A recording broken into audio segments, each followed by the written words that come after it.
বাংলাদেশের নাগরিক হিসাবে বাংলাদেশের জন্ম নিয়েছি এই হিসেবে আজ নিজেকে অনেক ধন্য মনে হচ্ছে। কেননা দেশের সম্মানের দিকে তাকিয়ে, দেশের নিরাপত্তার দিকে তাকিয়ে আজ দেশের সরকার ভারতের গোলামি থেকে মুক্তি পেল, ভারতের গোলামি থেকে মুক্তি পাইল।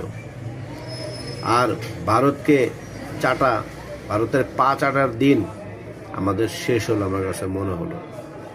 কারণ বিশ্বকাপ ইস্যুতে বাংলাদেশকে ভারত যেভাবে কোলঠাসা করেছে, যেভাবে চেপে ধরেছিল, বাংলাদেশ তা থেকে মুক্তি পেল। আজ সরকারিভাবে সিদ্ধান্ত হয়েছে বাংলাদেশ বিশ্বকাপ খেলতে ভারতে যাবে না। কোনোভাবেই বিশ্বকাপ খেলতে বাংলাদেশ ভারতে যাবে না। দরকার হয় বাংলাদেশ বিশ্বকাপ খেলবে না, দরকার হয় বাংলাদেশ বিশ্বকাপে অংশগ্রহণ করবে না, বিশ্বকাপ বয়কট করবে, তাও বাংলাদেশ ভারতে বিশ্বকাপ খেলতে যাবে না। যদি আইসিসি বাংলাদেশকে শ্রীলঙ্কায় বিশ্বকাপ খেলার জন্য প্রস্তুতি করে দেয়, তাহলে বাংলাদেশ বিশ্বকাপে এবার অংশগ্রহণ করবে। আর যদি না করে, তাহলে বাংলাদেশ এবার বিশ্বকাপ খেলতে কোনোভাবেই ভারতে যাবে না।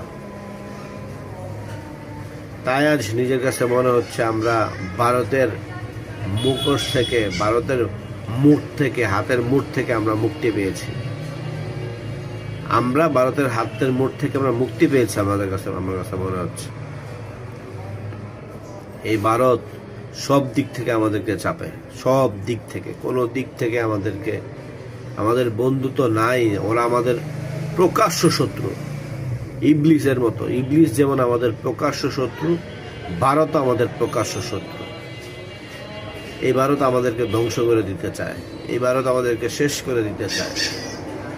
আমরা বিশ্বকাপ খেলতে ভারতে যাব না, এটা আমাদের জন্য একটি গর্বের বিষয়।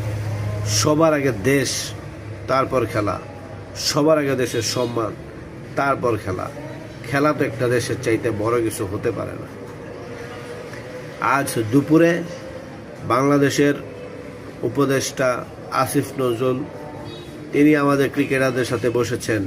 সকল ক্রিকেট সংশ্লিষ্ট যারা আছে তাদের সবার সাথে বসে মিটিং করেছে, এবং মিটিংয়ে এটাই সিদ্ধান্ত হয়েছে বাংলাদেশ কোনোভাবেই বিশ্বকাপ খেলতে ভারতে যাবে না। এটি বাংলাদেশ সরকারের শেষ সিদ্ধান্ত। আর এই সিদ্ধান্তে আমার কাছে মনে হচ্ছে সবচেয়ে বেস্ট একটি সিদ্ধান্ত হয়েছে।